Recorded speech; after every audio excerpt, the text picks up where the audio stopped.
Oke, Assalamualaikum warahmatullahi wabarakatuh. Selamat pagi anak-anakku semua. Semoga tetap sehat selalu ya untuk kelas 12.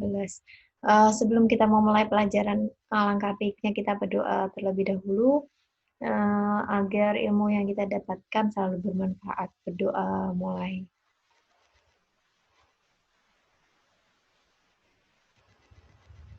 Berdoa selesai. Baik untuk anak-anakku kelas 12 semuanya, kita membahas tentang pengujian klinik ya.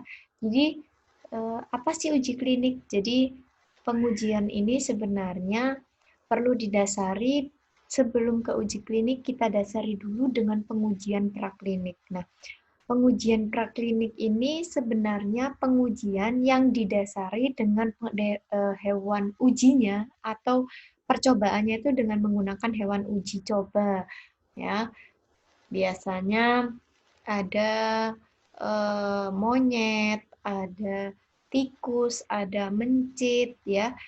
Itu semuanya dilakukan untuk mengetahui efek toksisitas yang diberikan oleh obat.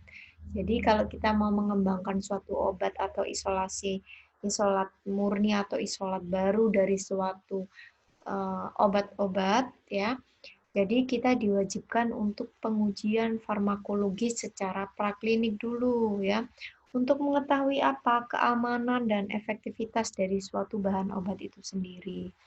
Ya. Kemudian di sini disebutkan ya, bahwasanya pengujian secara praklinik atau sebelum ke uji klinik ya, uji klinik itu kan di manusia, tetapi kalau ngomong praklinik itu adalah di hewan uji.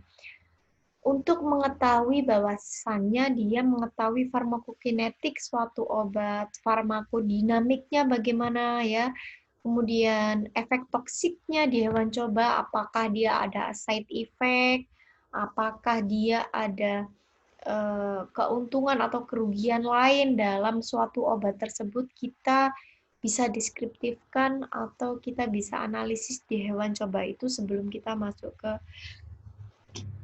pengujian uji klinik ya. Ini studi toksikologi dilakukan 2-3 spesies hewan uji ya. Dia harus direplikasi juga apakah dia datanya bagaimana ya.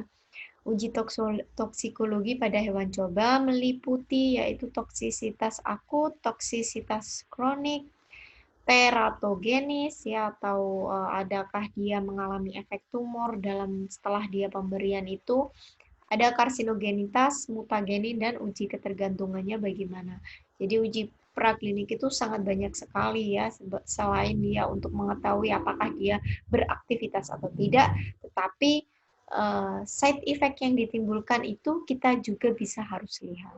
Nah, setelah kita lanjutkan atau setelah kita teruji secara semuanya itu berefek atau bagus, kita wajib ya atau untuk memenuhi standar ya, kita harus menguji secara klinik ya. Contohnya aja vaksin COVID-19 ya, COVID-19 diuji sudah fase 3 ya. Jadi apa sih perbedaan kok sudah fase 3, apa sih maksudnya? Ya, jadi pengujian itu kalau uji klinik melalui beberapa fase ya.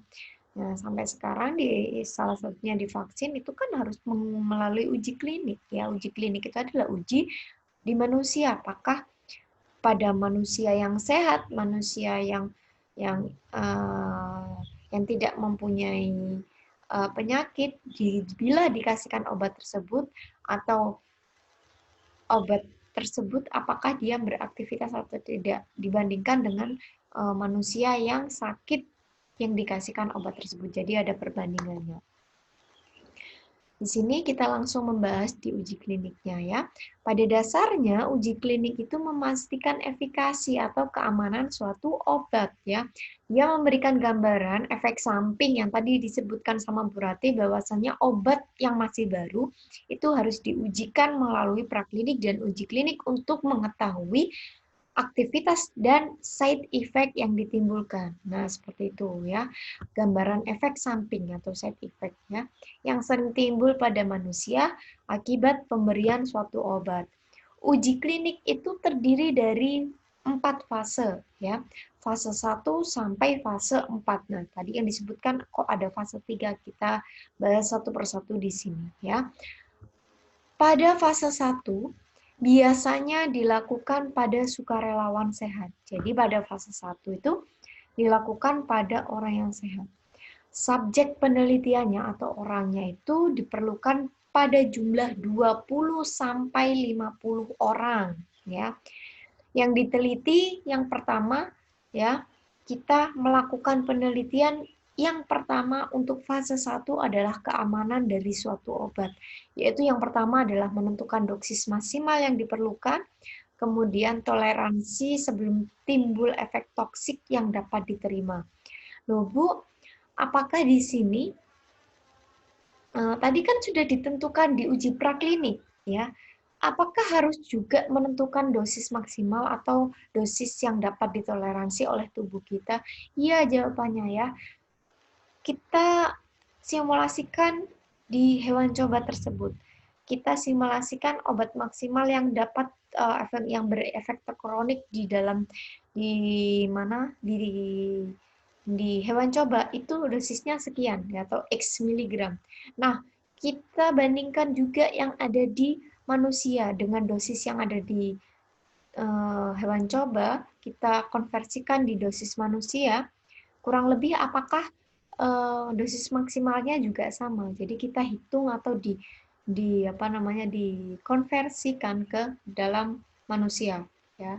Apakah sama atau tidak ya.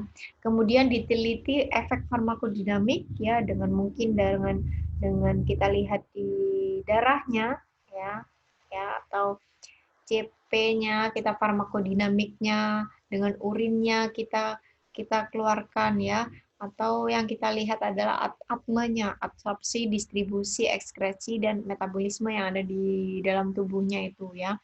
Kemudian dilakukan terbuka dan tanpa pembanding oleh dokter ahli ya. Jadi masih bersifat belum spesifik. Kemungkinan di sini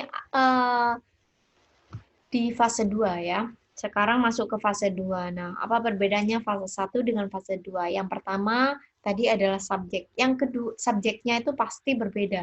Dilakukan pada pasien yang kelak akan diobati oleh obat ini tanpa penyakit penyerta. Contoh, obat demam ya. Yang pertama dalam fase 1, dia masih dalam keadaan orang sehat untuk mengetahui dosis maksimal ya. Untuk fase 2, subjeknya menggunakan 100 sampai 200, tetapi subjek yang digunakan adalah subjek yang subjek yang sakit tanpa penyakit penyerta, tanpa diabetes, tanpa hipertensi dan sebagainya. Cuma dia demam aja. Saya contohkan demam ya. Yang diteliti efek terapi ya, yang diteliti adalah efek terapi. Dia berkhasiat atau tidak berkhasiat itu bisa dilihat menggunakan fase 2 ya. Subjeknya menggunakan 100 sampai 200. Kemudian studi kisaran dosis untuk menetapkan dosis optimal atau dosis yang bisa beraktivitas paling baik ya. Kemudian bisa dilihat juga keamanan obat dan obat baru dibandingkan dengan placebo. Placebo itu adalah pembanding ya.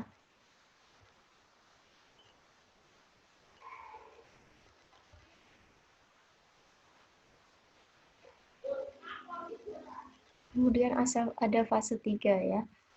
Subjek paling sedikit 500 pasien, ini memastikan efek terapinya, keamanan obatnya. Kemudian ada fase 4 ya. Fase 4 ini adalah fase post marketing surveillance ya. Efek frekuensinya penggunaannya bertahun-tahun. Efektivitas obatnya rendah efektivitas obat pasien berpenyakit berat atau ganda, masalah penggunaannya berlebihan ya, dan efek yang ditimbulkan baru dalam obat. Kayak gitu ya. Untuk hari ini terima kasih, saya cukupkan untuk kelas 12. Saya akhiri dulu. Wassalamualaikum warahmatullahi wabarakatuh.